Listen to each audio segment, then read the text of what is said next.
आपण पाहत आहात आपला लोकप्रिय न्यूज चॅनल सातारा न्यूज। पाहूयात आत्ताची महत्त्वाची घडामोड।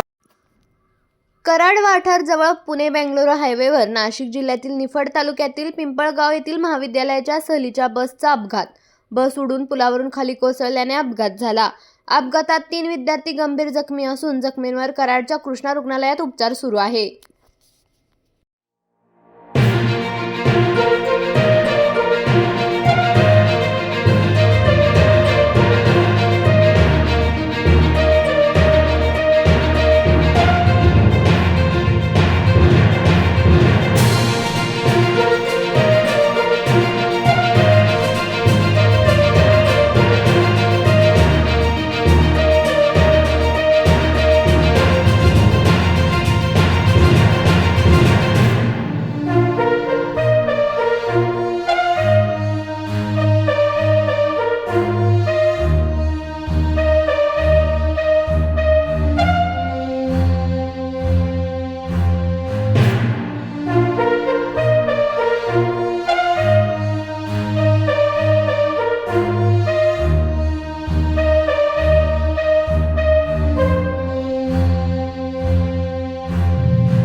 सातारा न्यूजला यूट्यूब चॅनलवर सबस्क्राइब करा, लाईक करा, शेअर करा आणि बेल आयकॉन प्रेस करायला विसरू नका।